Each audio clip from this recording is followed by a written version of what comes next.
Ini kisah si Upin yang akan memberikan mainan kepada Ismail. Dia akan memberikan pesawatnya. Opa, sebelum saya pergi main, saya mau nak dengar cerita lah satu, Opa. Cerita yang bagus, Opa. Oh, baiklah, Opa akan menceritakan tentang seorang anak yang durhaka sama orang tuanya. Hore, hore. Si Tanggang tinggal di sebuah kampung nelayan bersama ibunya, Mak Deroma. Tenggang mempunyai cita-cita yang tinggi dan seringkali berangan menjadi kaya. Suatu hari sebuah kapal besar berlabuh berhampiran ke kampungnya. Tanggang mencoba nasib menjadi seorang anak kapal. Dia minta izin sama ibunya. Lalu dia pun berlayar mengikuti nahkoda kapal itu. Setelah sekian lama Tanggang berjaya menjadi nahkoda kapal. Dia rindu akan kampungnya dan berlabuh di kampung asal-usulnya. Tapi sayang punya sayang, kegembiraan Mak Deroma sangat gembira akan kepulangan Tanggang. Tetapi kegembiraan Mak Deroma bertukar menjadi kekecewaan karena si Tanggang menjadi anak yang durhaka. Apabila si Tanggang yang sudah kaya itu tidak mengaku Mak Deroma yang miskin itu ibunya. Akhirnya Mak Deroma menyumpah Tanggang menjadi batu, jadilah. Nah, gitu ceritanya. Hore, bagus cerita. Aduh, aku takut jadi anak durhaka nih. Akhirnya si Upin meminta izin sama Kak Ros untuk mencari pesawat yang disimpan di kamarnya. Si Upin mencari mainan yang ada di kamarnya. Dia mencari di sekitar kamarnya, tetapi belum ditemukan juga.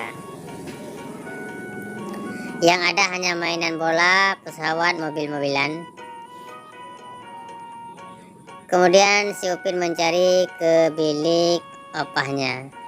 Namun ada satu bilik yang tidak ada kunci. Akhirnya si Upin masuk ke kamar opahnya dan mencari pesawat yang akan dia nampakkan nanti kepada si Ismail. Tetapi pesawat yang dia cari tidak kunjung ditemukan. Si Upin hanya mau loncat-loncat seperti tupai. Akhirnya si Upin mencari ke dapur. Siapa tahu ada di dapur. Mungkin si Upin yang membawanya. Dia mencari di rak piring. Kemudian dia melihat di dapur.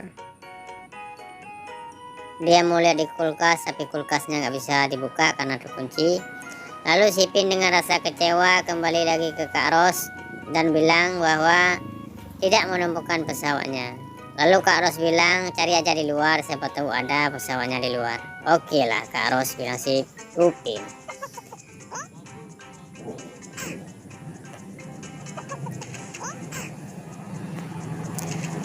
Akhirnya ketika si Upin keluar mencari pesawat, dia kehilangan sandalnya yang diambil sama si Rembo.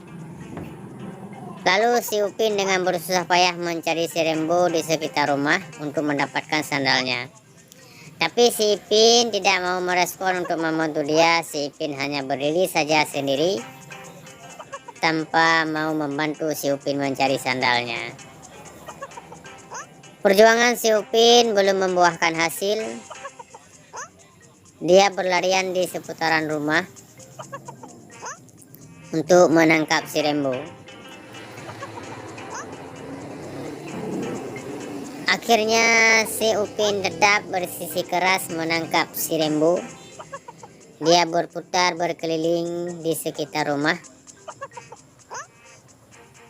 Kemudian dia melihat sebuah cahaya. Lalu dia mengambilnya dan menemukan stiker bergambar belalang. Si Upin berusaha ingin menampilkan ataupun memberikan kepada opahnya, tapi dia masih tetap penasaran di mana Rembo bersembunyi. Dia berangan-angan ingin segera menampakkan pesawatnya ke si Ismail, tapi karena dia belum mendapatkan sandal, dia tetap bersisi keras menangkap si Rembo dulu dan mendapatkan sandalnya. Hampir 1 jam dia berkeliling memutar-mutar rumah.